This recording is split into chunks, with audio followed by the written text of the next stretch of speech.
Untuk saudaraku semua, jangan lupa video saya ini di like, komen, subscribe, dan share untuk kawan-kawan dan semuanya. Atas bantuannya kami sampaikan terima kasih. Wassalamualaikum warahmatullahi wabarakatuh.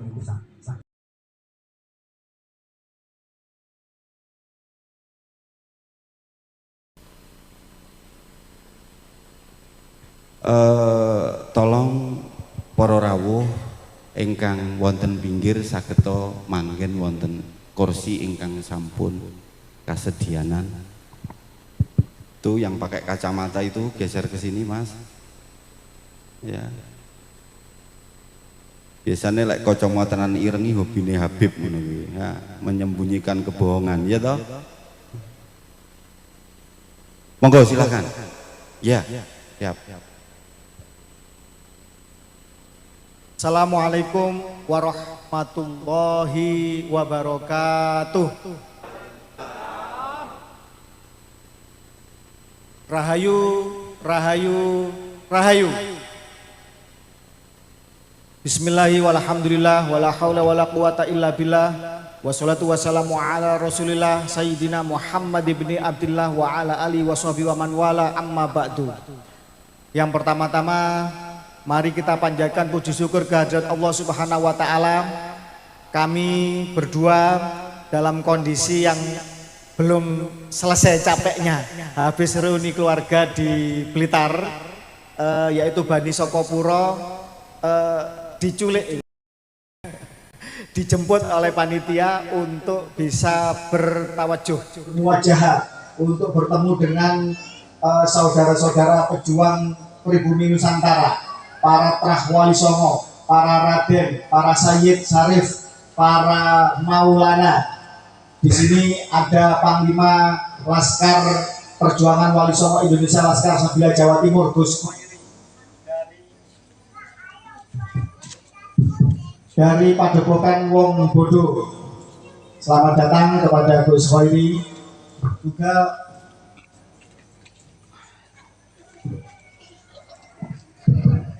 Juga tak lupa kepada jajaran pengurus PWI Laskar Sabilillah Tulungagung.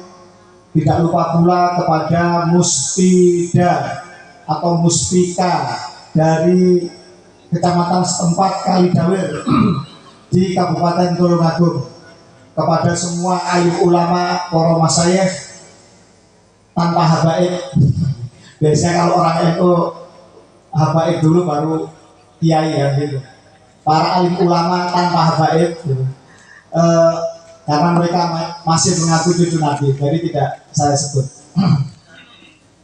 Kepada semua para alim ulama yang kami hormati dan kami muliakan, izinkan saya Kanjeng Raden Arya Tumenggung Fakih Wirya Hadiningrat untuk memberikan testimoni bahwa begitu berbahayanya pengakuan sebagai cucu Nabi ini menjadi akar kejahatan dari seluruh kejahatan-kejahatan lainnya di Nusantara, yang pada pangkalnya itu menjadi dua hal, yaitu perbudakan spiritual dan kapitalisasi agama.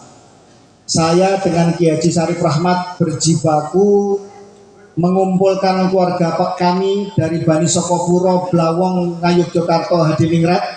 Kebetulan untuk tahun ini reuni keluarga diadakan di Blitar. Tidak ada lain adalah untuk mengamankan, menyelamatkan, menjaga keluarga kita masing-masing, agar jangan sampai keluarga kita teracuni oleh hal-hal yang tidak benar, agar leluhur kita tidak dibelokkan sejarahnya, agar manuskrip, peninggalan, artefak, makam dari leluhur kita tidak dipalsukan sebagaimana yang terjadi masif. Bukan hanya 1, 2, puluhan atau ratusan, ternyata ribuan makam telah dipalsukan di bumi Mataram saja, apalagi seluruh Nusantara. Dan alhamdulillah konsensus keluarga kami dengan restu Keraton Ngayogyakarta Hadiningrat dan tadi kesepakatan dari semua keluarga besar telah mengangkat seorang putra terbaik Bani Sokopuro, yaitu Kiai Syarif Rahmat, Kiai Haji Raden Syarif Rahmat, untuk menjadi Kiai Sokopuro yang kelima. Tepuk tangan. Keluarga Sokopuro mengirimkan 4 putranya untuk ikut meramaikan dan membangun diskursus nasab, meluruskan nasab Nabi di Nusantara. Kalau Kiai Syarif Rahmat telah sadar sejak zaman dahulu kala, dibuktikan dengan beliau membuat seminar nasional tahun 2015. Saya mantan Muhyiddin Akut, nanti saya ceritakan. Kemudian ada lagi Gus Fuad Pleret, itu lebih parah lagi, mantan Presiden Muhyiddin Indonesia, Gus Fuad Pleret. Kemudian yang terakhir tidak pernah menjadi Muhyiddin, tetapi baru muncul belakangan dan langsung menggempaka, yaitu pakar genetika kita, Dr. Sugeng Sugiharto. Itu keluarga kami. Alhamdulillah, diskursus nasab ini akhirnya menjadi bola salju yang semula menjadi perbincangan di grup WA membesar, kemudian di medsos yang lebih luas, di Facebook, di YouTube, dan seterusnya hingga menjadi kajian-kajian ilmiah. Kalau Kiai Syarif Rahmat tidak pernah tertipu dan sadar sejak dulu cuma karena sendirian, maka beliau membuat seminar nasional untuk mengingatkan kiai-kiai. Nanti beliau akan menceritakan bahwa beliau telah mengetahui kedok dan kepalsuan itu dan diingatkan kepada kiai-kiai sepuh terutama di ibu kota Jakarta, di circle beliau, di sesama pendakwah nasional di ibu kota Jakarta. Nanti akan beliau ceritakan. Sementara saya pribadi tahun 2000 sebelum saya menikah, saya diangkat menjadi seorang anak angkat oleh seorang Habib yang bernama Habib Husain bin Muhammad bin Alwi bin Hasan bin Toha bin Muksin bin Alwi bin Segaf Asgaf. Tidak akan saya teruskan. Nanti kalau saya teruskan nanti ke Ubaidillah, ke Ahmad bin Isa, ke Rasulullah nanti. Tidak saya teruskan, cukup di situ aja. Tetapi patut dipahami bahwa orang tua angkat saya itu adalah sumber inspirasi dan sumber restu pertama saya untuk terjun di dalam polemik nasab ini. Saya katakan bahwa memang tidak semua Habib itu buruk. Kita harus mengakui. Sebagaimana juga tidak semua orang Jawa itu baik, ada yang buruk juga. Suku Madura, suku Sunda semua sama. Tetapi selama mereka masih belum mau bernarasi tegas, melakukan pengakuan jujur bahwa mereka bukan zuriyah Nabi Muhammad SAW dari garis paternal ke Imam Husain, maka wajib semua Habib kita curigai motifnya. Yang pertama,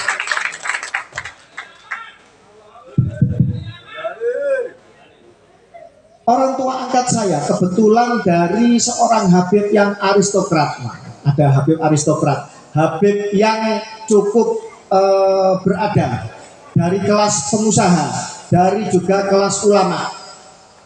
Beliau bersaudara satu nasab dengan Habib Abdurrahman bin Ubaidillah.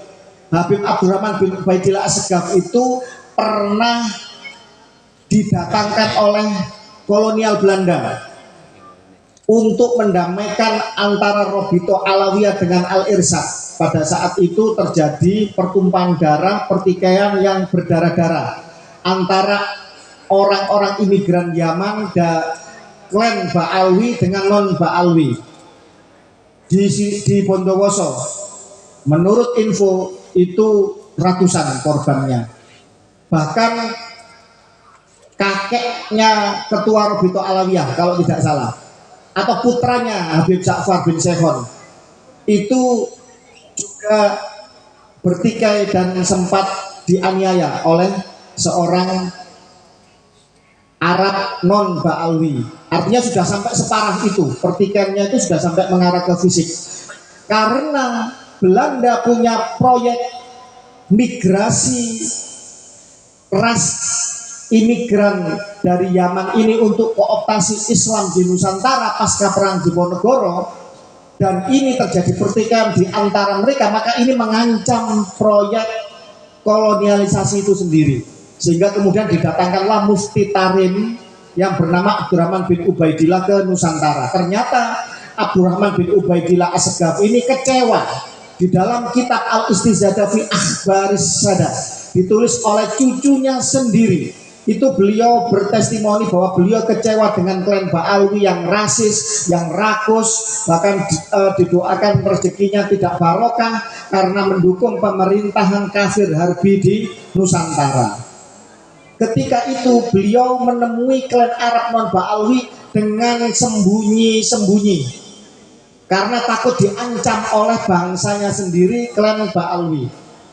Bayangkan, seorang Mufti Tarim datang ke Nusantara untuk mendamaikan bangsanya sendiri, tidak bisa dinasehati, keras kepala. Dia menemui klan non Ba'alwi dengan sembunyi-sembunyi. Testimoni beliau bahwa klan non Ba'alwi itu bisa dinasehati, menerima beliau untuk perdamaian, tapi Ba'alwinya justru semakin rasis. Itu yang kemudian memicu berdirinya Al-Irsyad. Kalau tidak salah, ketika Syekh Ahmad Surkati menyampaikan tentang isu kafa'ah, sebagaimana fatwa dari Mufti Belanda Usman bin Yahya, Mufti Batavia. Kalau Mufti Pasuruan Malang itu Alatos, nanti ada Mufti Pekalongan. Jadi Belanda membuat mufti-mufti, pemimpin keagamaan yang berfatwa untuk kepentingan kolonial Belanda, dan ini tidak bisa dibantah oleh siapapun karena sampai sekarang manuskripnya, surat menyuratnya, penghargaannya, fotonya, jejaknya masih ada hingga sekarang. Bantah ini kalau berani, bantah ini kalau mereka tidak pernah menjadi antek-antek jongos kolonial Belanda. Bahkan Habib Ali Kuitang yang katanya itu moderat ternyata kamuflase karena memakai 2 bintang salib penghargaan dari Ratu Belanda. Kalau Usman bin Yahya 1, beliau malah 2. Hal ini menjadi sebuah bukti nyata bahwa mereka memiliki agenda jahat dan tersembunyi sejak mereka didatangkan oleh kolonial Belanda.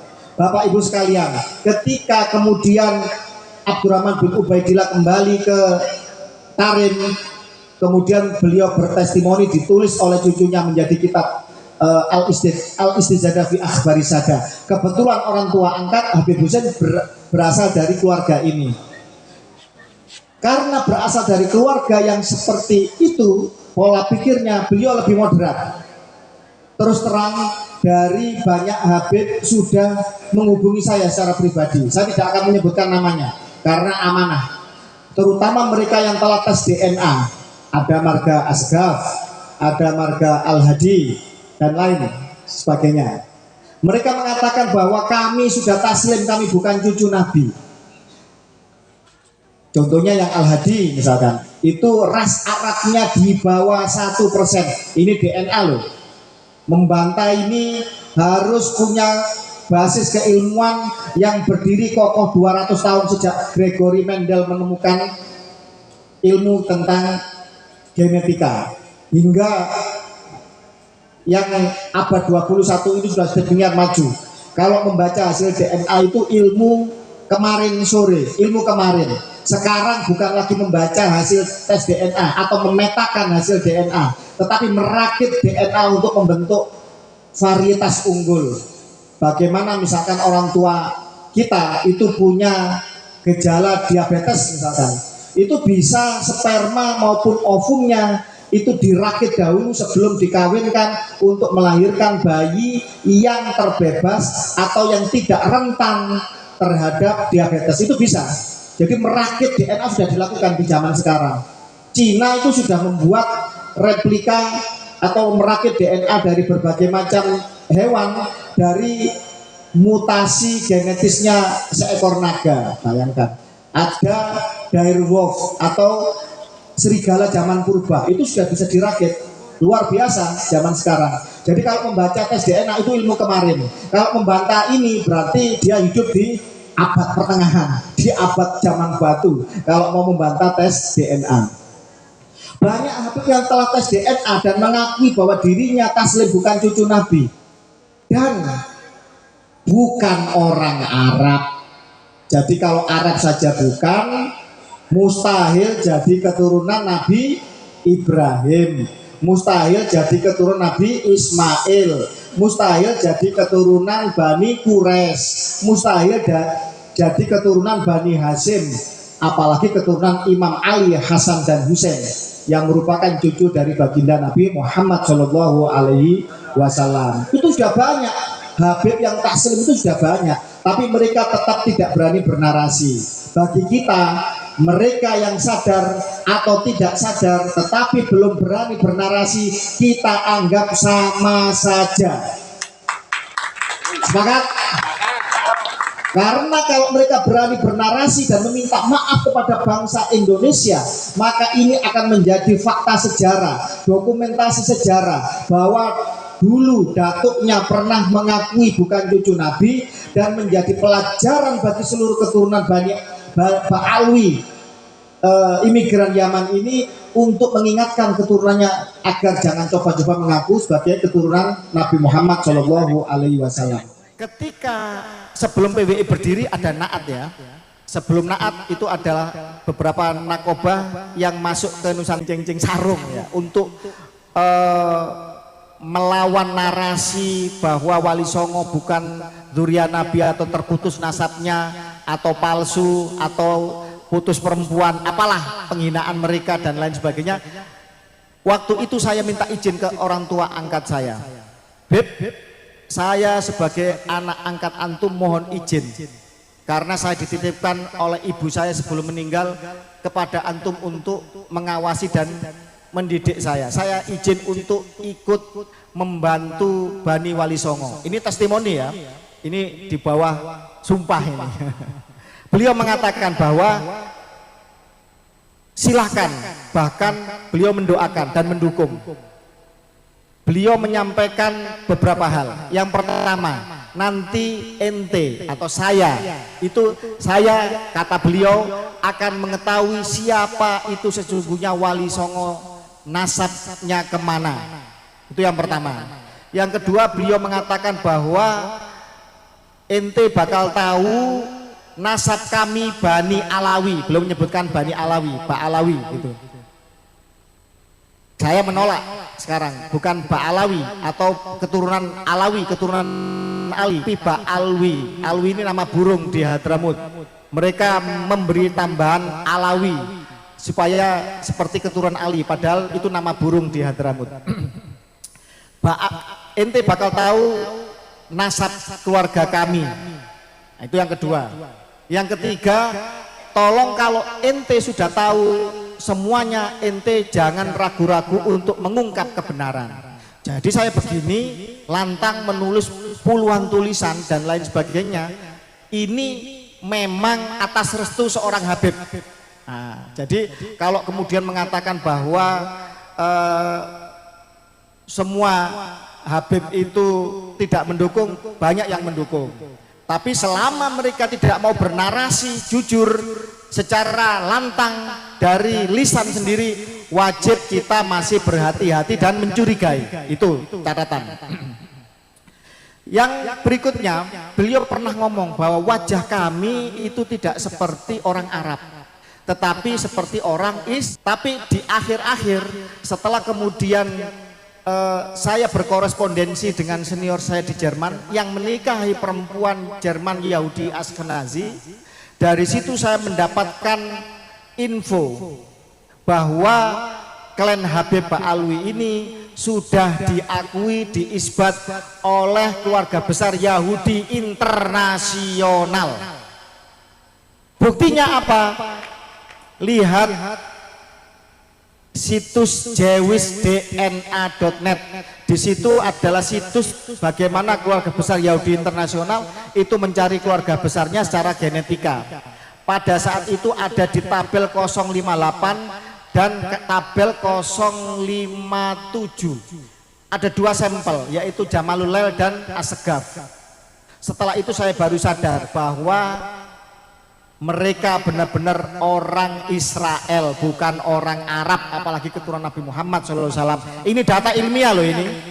Silakan dibantah. Silakan dibantah family tree DNA, silakan dibantah Yeful, silakan dibantah Yesek, silakan dibantah Profesor Michael Hammer, wali kutubnya tes ahli genetik.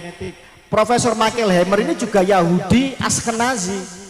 Kode haplogrupnya sama dengan Habib, yaitu haplogrup G, haplotype-nya PF3296. Kurang apa lagi? Kurang apa lagi? Kurang apa lagi? Jadi begitu. Akhirnya setelah mengetahui ini, kami keluarga Wali Songo ini diglorifikasi enggak ya? Ini diangkat enggak ya? Kalau kami hanya mengangkat bahwa mereka bukan cucu Nabi, ini akan istilahnya dibantah, di framing, dibelokkan macam-macam. Tapi kalau kami mengangkat bahwa mereka bukan saja orang Arab, tetapi mereka adalah gen Yahudi, maka ini akan lebih tepat ke jantung sasaran mereka. Karena apa? Pengakuan mereka, kejahatan mereka demikian brutal di Nusantara ini. Jadi harus dilawan dengan isu dan dengan data yang tajam. Tidak boleh kita setengah-setengah. Tidak boleh juga kita netral di dalam situasi seperti ini. Mereka-mereka yang netral dengan alasan ngemong, dengan alasan macam-macam lah, sungkan atau bagaimana, pada dasarnya mereka ikut berdosa karena seolah mengamini tidak tegas di dalam situasi seperti ini. Mereka yang mencoba netral di dalam situasi penindasan dan kebohongan, tak ubahnya mereka adalah penindas dan pembohong itu sendiri. Mohon maaf Habib Husin kalau mendengar ini, kita siap untuk bertabayun. Saya 8 tahun tidak sowan ke rumah beliau. Karena kalau saya sowan ke rumah beliau ada yang memfoto, nanti di framing Gus Wakil sudah dibeli Habib. Wah, ini perjuangan Wali Songo nanti hancur lebur itu. Nah, dari tes DNA inilah kemudian setelah kita glorifikasi, setelah kita viralkan, ini kemudian akhirnya memicu 2 hal. Yang pertama bahwa keluarga Wali Songo juga tes DNA, dan alhamdulillah ada beberapa ya, tidak semua ya, yang benar-benar garis lurus laki-laki ke Imam Husain atau Hasan. Itu yang pertama. Yang kedua, Habib yang dulu menyuruh orang untuk tes DNA untuk membuktikan dirinya keturunan Nabi, tiba-tiba mengharamkan tes DNA. Ini persis seperti negara Israel. Bapak Ibu sekalian, Israel itu teknologi sekarang itu bisa merakit daging. Panjenengan ingin makan daging kambing, mereka bisa merakit daging dari bakteri atau ekstrak sapi misalkan gitu. Itu nanti dikembangbiakkan, direkayasa untuk nanti merakit, memprinting, membuat daging sapi, daging kambing, daging kelinci, daging babi, bisa mereka tanpa harus kita beternak sapi, kambing atau babi. Seperti itu teknologi mereka. Tetapi mereka mengharamkan tes DNA. Lucu bukan? Lucu.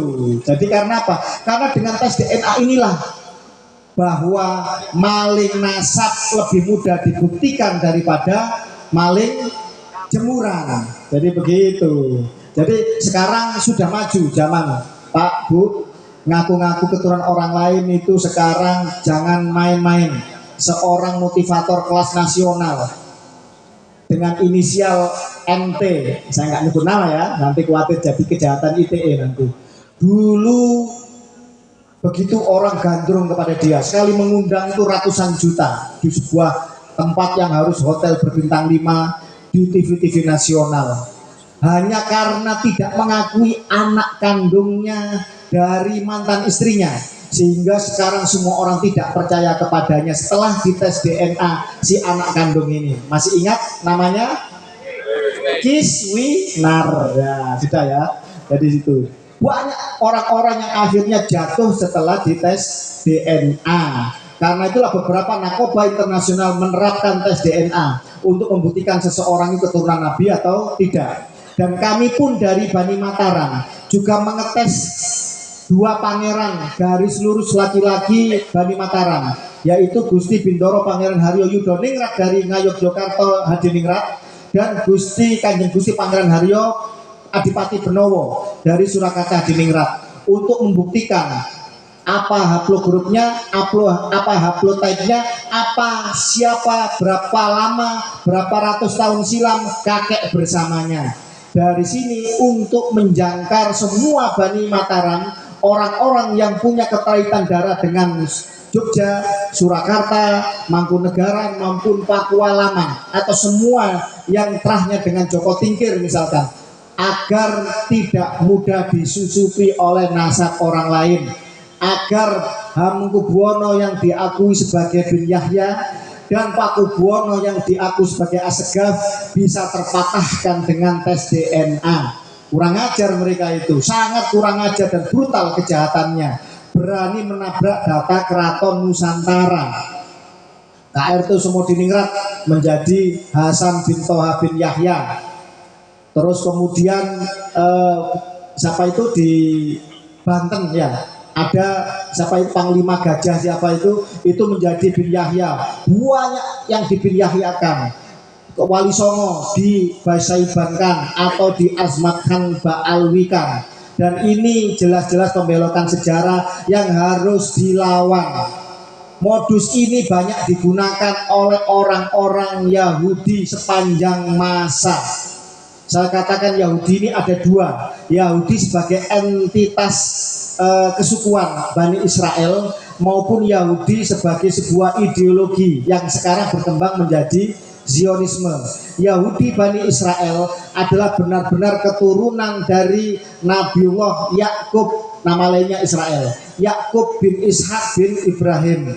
Sementara Yahudi sebagai sebuah ideologi adalah mereka yang menganut agama dari peninggalan dari Yakub bin atau Yahuda bin Yakub bin Ishak bin Ibrahim ini.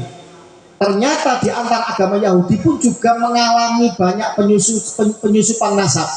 Saya cerita salah satu yang tak terbantahkan ketika lembah para raja di Luxor Mesir itu dibongkar oleh para arkeolog pada awal abad 20. Jadi ketika abad pertengahan atau di zaman Turki Utsmani, para sejarawan Islam itu bingung, kenapa Quran membahas tentang Bani Israel, Bani Israel, Bani Israel, sedangkan di zaman itu Bani Israel itu tidak ada nilai penting strategisnya sama sekali. Kok dibahas banyak di Al-Quran? Tetapi para ulama-ulama eskatologi akhir zaman memahami, nanti di akhir zaman ini kelompok ini nanti akan berulah. Di zaman itu mereka bukan siapa-siapa. Sebagaimana juga di Al-Quran diangkat bahwa Fir'aun itu akan diawetkan atau diabadikan untuk menjadi pelajaran bagi umat manusia. Orang belum menemukan jasad Fir'aun pada saat itu. Baru setelah awal abad 20 dibongkar piramid dan lembah para raja di Luxor Mesir itu, baru mengetahui bahwa Quran itu benar, bahwa jasad Fir'aun itu dimumikan atau diawetkan. Yang terkenal adalah penemuan seorang jasad yang bernama Yuya. Yuya ini di situ tertulis sebagai Father of God. Apa artinya? Bapaknya Tuhan atau pembaptis Tuhan. Ini Yuya. Sementara Amenhotep ketiga, Fir'aun pada zaman itu God. Jadi Fir'aun pertama yang mengaku sebagai Tuhan itu bukan Merneptah yang versus Musa, tetapi berapa generasi di atasnya yang bernama Amenhotep ketiga. Yuya ini selain wazir agung atau di Quran dikatakan dukun-dukunnya Fir'aun, kepala dukunnya Fir'aun, dia juga mertuanya Fir'aun Amenhotep. Dia punya istri namanya Tuya. Yuya punya istri namanya Tuya. Ini Yuya ya, bukan Yahya ya, bukan bin Yahya ya. Yuya, jangan salah.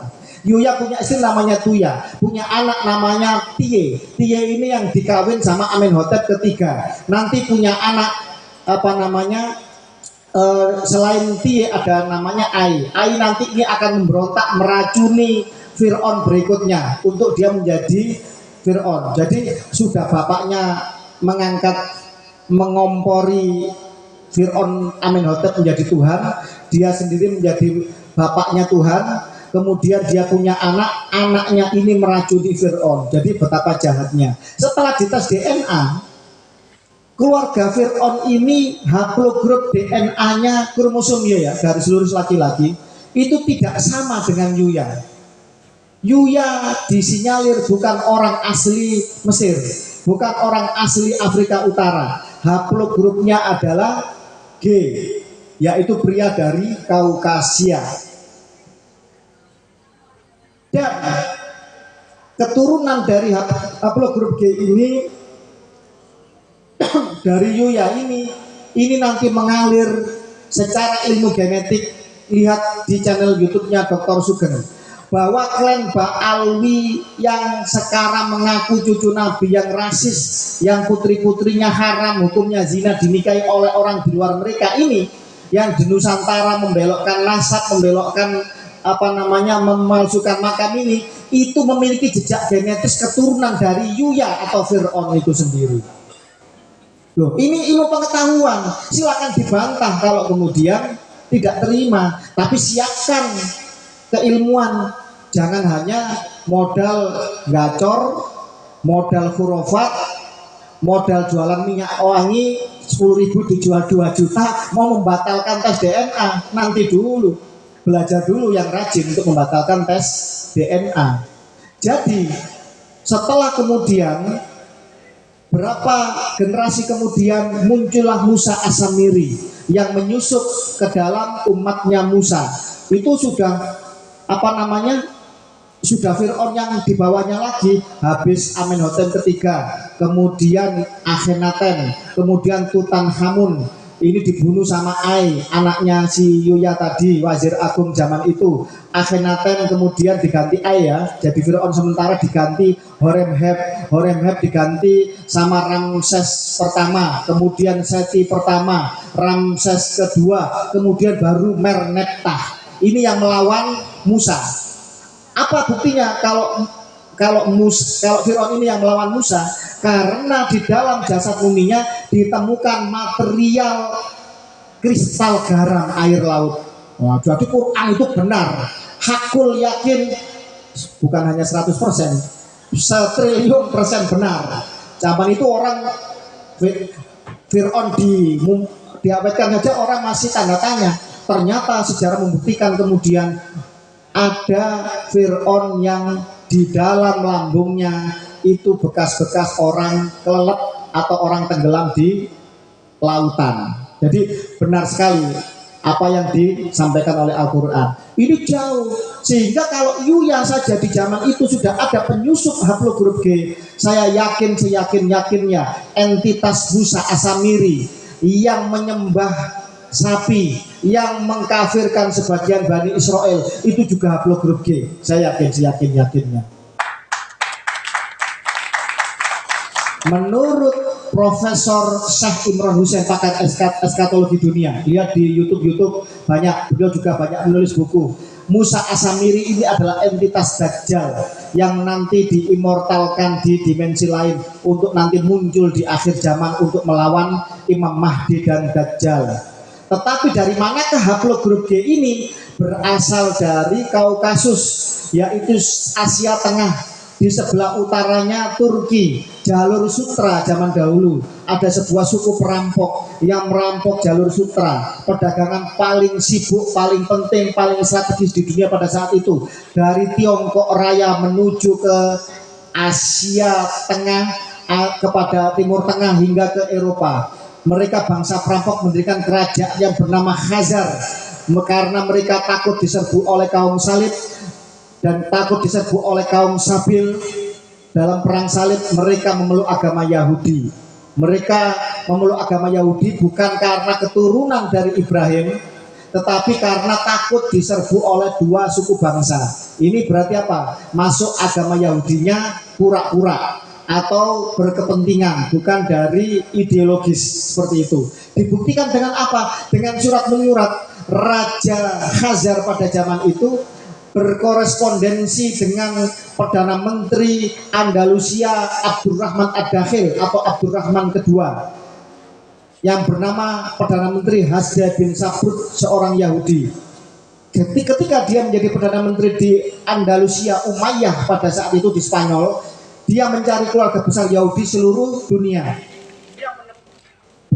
Dia menemukan berita bahwa ada kerajaan Yahudi di Kaukasus, di Kaukasia, Eropa Tengah, atasnya Turki. Kemudian dia berkorespondensi, Anda dan kaum Anda memeluk agama Yahudi keturunan dari anaknya Yakub yang mana? Kan punya 12 putra. Si Raja Khazar pada saat itu jawabannya, kami bukan keturunan dari Ibrahim atau Ishak atau Yakub, tetapi kami keturunan dari Nabi Nuh yang bernama Yafet. Jadi itu lebih tua lagi. Jadi mereka tidak ada keterkaitan genetik atau keturunan dengan Nabi Ibrahim, karena agama Yahudi itu hanya untuk Bani Israel, semacam itu.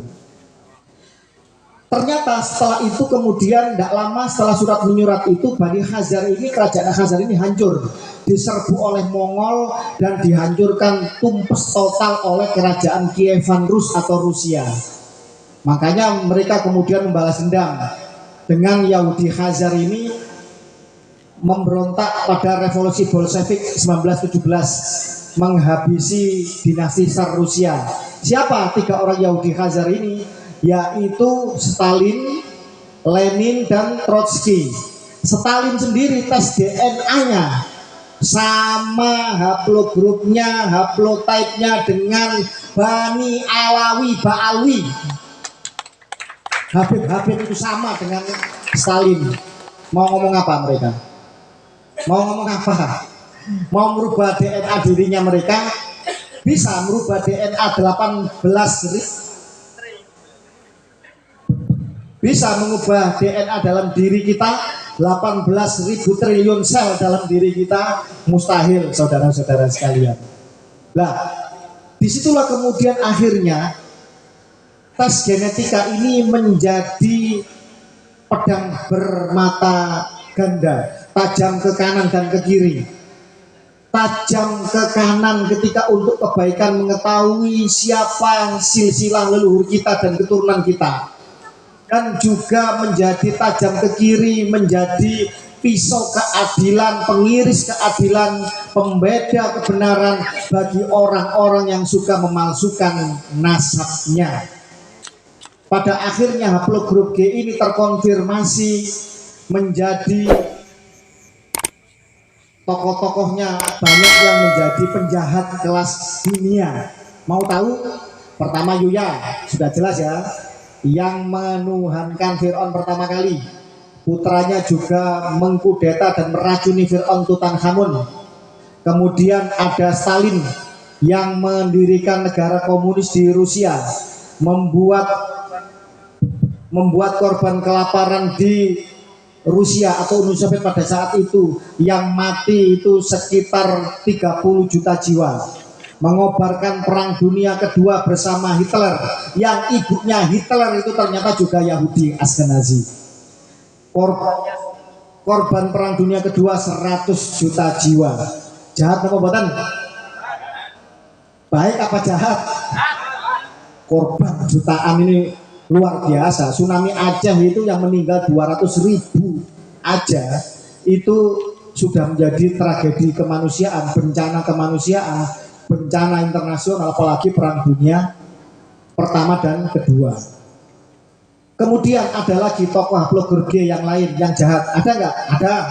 Siapa namanya? Richard the Lionheart, Raja Inggris. Raja Inggris, Kerajaan Inggris, Raja Henry itu haplogrupnya I. Kok bisa punya anak haplogrupnya G? Kira-kira ini anak kandung apa bukan? Berarti anak susupan atau ibunya dengan pria lain.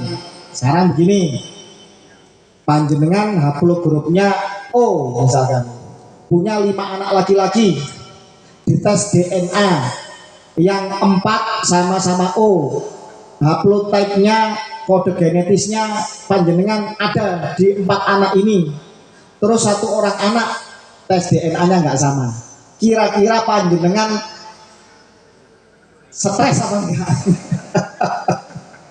Kira-kira kalau nggak anaknya sopir, ya anaknya tetangga, kan begitu. Naudzubillah min dzalik. Moga-moga tidak terjadi pada keluarga kita semua dan keturunan kita. Jadi semacam itu. Gagalnya Habib Ba'alwi itu ya dari sini. Mereka mengaku keturunan lurus ke Imam. Sementara keturunan Imam Husain dan Imam Hasan dan seluruh keturunan Imam Ali sudah tes DNA, banyak berkabilah-kabilah di sana. Yang itu haplogrup Imam Ali adalah haplogrupnya J1 dan kode haplotype-nya FGC 10500. Ini ditarik ke atas, Ibrahim juga ketemu J1 P58. Nanti keturunan dari Yahudi Lewi yang benar-benar keturunan Ibrahim dari keturunan Nabi Harun juga J1.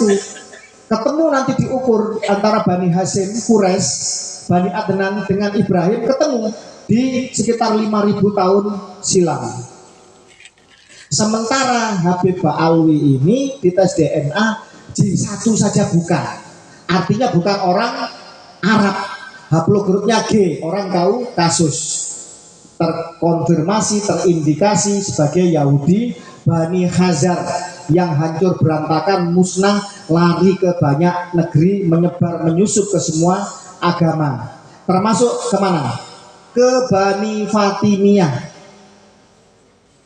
Sayyid Ja'far Shodiq Batu Ampar, muridnya Sayyid Maliki Mekah, dulu melawan narasi kita, betul, Sayyid Agus Darobi Al-Idrisi.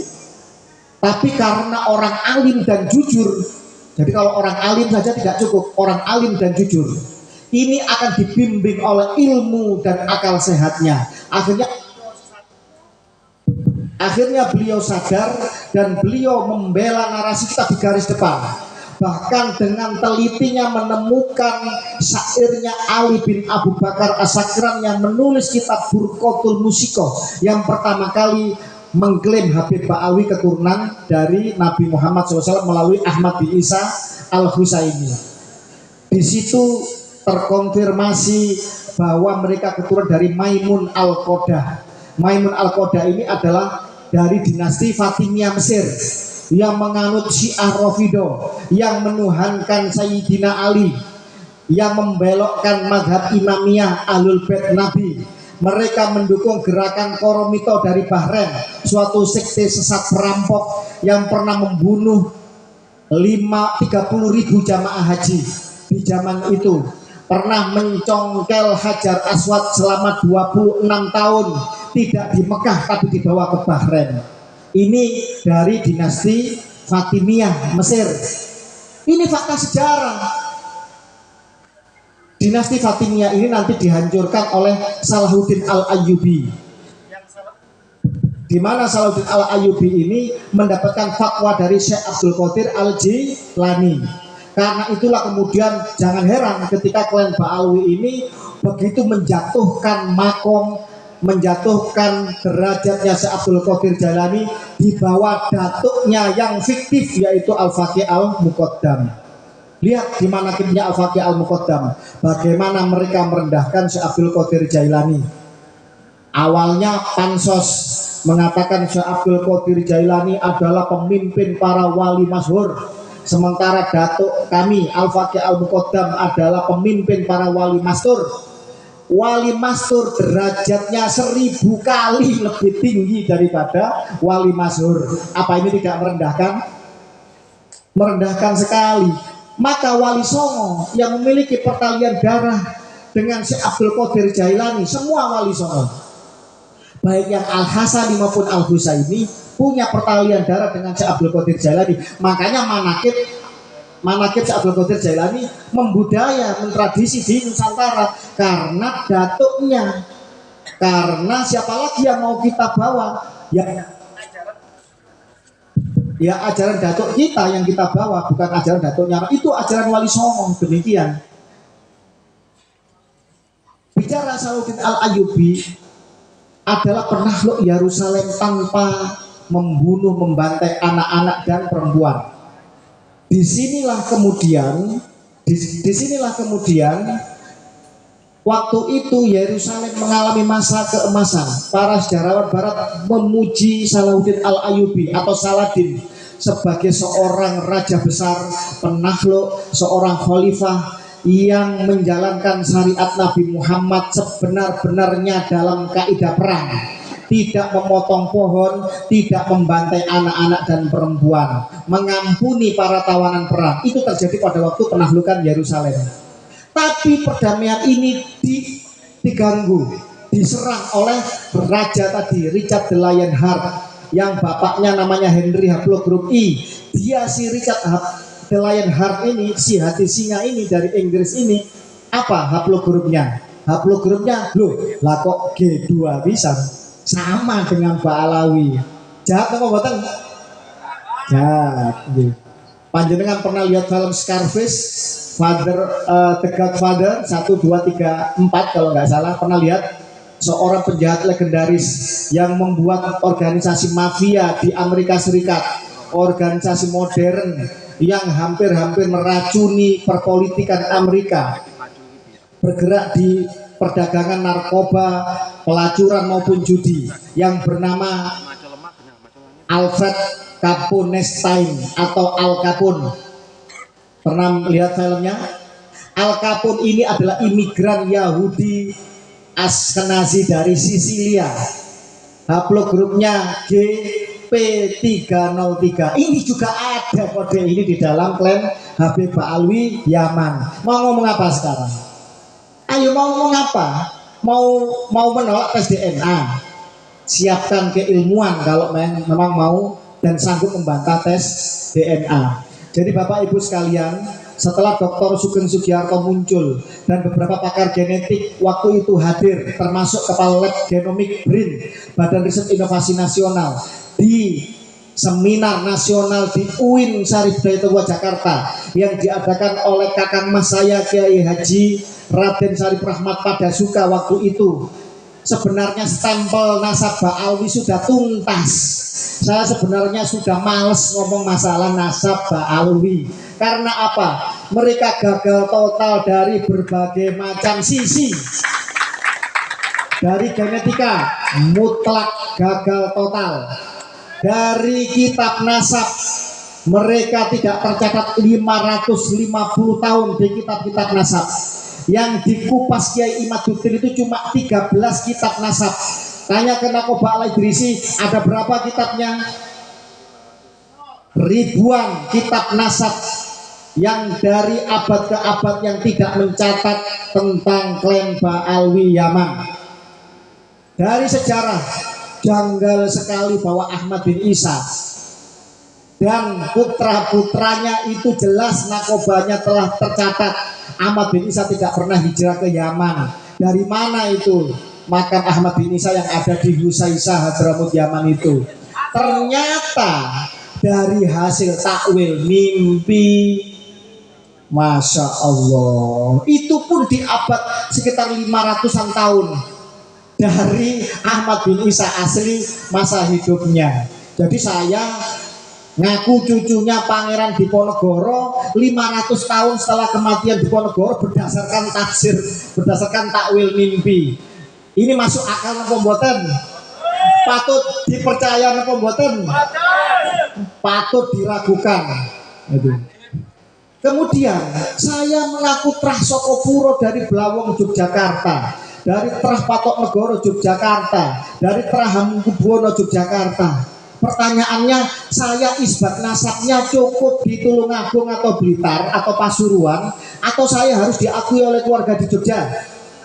Harus diakui dari keluarga di Jogja karena ahlul baladnya dari Yogyakarta.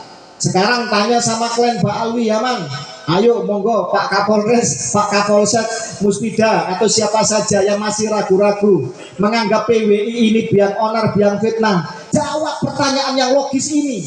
Tanyakan kepada klan Ba'alwi Yaman, apakah nasab mereka diisbat oleh keluarga besar Nabi dari Yaman sana. Buktikan satu isbat nasab dari Yaman. Sayyid Ahmad bin Isa katanya dari Irak. Isbat nasabnya di Irak apa di Malaysia? Ya di Irak. Hadirkan isbat nasab klan Ba'alwi dari Irak, stempel resmi Nakib Internasional Al-Husaini. Dari Yaman dan Irak, negara yang diakui leluhurnya, mereka tidak diakui. Terbukti apa? Tidak mendapatkan stempel isbat dari negara asal leluhurnya. Maka coba dengan akal sehat saya bertanya kepada panjenengan semua, masuk akal tidak mereka mengaku sebagai keturunan Nabi dari Yaman maupun Irak? Coba dijawab, masuk akal atau buatan? Gampang Pak, boten usah muter-muter. Monggo Gus Kiai yang masih percaya bercucu Nabi, tanyakan kepada junjungan kalian atau sahabat kalian, Beb, antum ngaku cucu Nabi, masa stempelnya dari Jakarta saja, Beb? Emang Nabi itu orang Jakarta? Emang keturunan Nabi itu awal-awalnya hijrah ke Jakarta? Antum kan dari Yaman. Mana, Beb? Isbatnya dari Yaman. Mestilah jawabannya bulet. Mana, Beb? Isbat nasab antum dari Irak.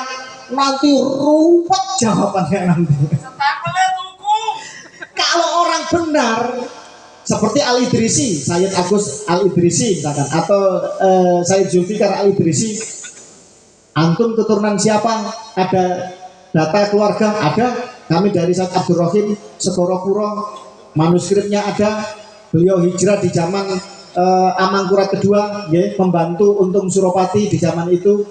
Surat jalannya dari Utsmani ada, isbat nasabnya dari Utsmani ada, dari Damaskus ada, dari Maroko ada sebagai asal Al-Idrisi. Orang kalau benar tidak ruwet untuk menunjukkan bukti. Mbak bulet jawabannya. Ujung-ujungnya apa? Mari kita perang, mari kita perang. Kalau perang ambil sopo, dul. Perang ambil sopo ente. Ini negara yang damai, negara yang aman, negara yang syariat Islam dilindungi, haji diurusi. Betul nggak? Semua diurusi. Penentuan awal puasa sama Ramadan atau hari raya pun diurusi oleh negara ini. Ini negara yang damai. Anda mau perang sama siapa Anda? Anda bikin onar aja. Anda tukang pengadu domba, menuduh orang lain mengadu domba ketika nasab Anda dipertanyakan. Masa lupa nasab Wali Songo batal? Wali Songo tidak tersambung ke Nabi karena putus perempuan. Yang terakhir itu siapa itu? Alidin Asgaf almarhum. Wali Songo ternyata tidak terkonfirmasi ke Rasulullah. Enak saja. Wali Songo justru sudah diisbat oleh semua nakoba-nakoba pencatat nasab Nabi sesuai migrasi leluhurnya. Coba tanya Al-Idrisi, tunjukkan di toko nasab Anda dari garis leluhur keluarga Anda. Ini Yordan, ini Maroko, ini Turki, ini mana? Damaskus. Gampang. Kalau orang benar itu tidak rumit untuk menjawab sesuatu yang mudah dan sederhana. Itu aja bisa saya sampaikan. Nanti akan dilengkapi oleh Kang Mas Kaulo yang mulia Kiai Haji Raden Syarif Rahmat utawi Kanjeng Kiai Sokopuro yang kelima. Terima kasih. Nanti kita lanjutkan pertajam di tanya jawab nggih. Wallahul muwaffiq ila aqwamit thoriq. Wassalamualaikum warahmatullahi wabarakatuh.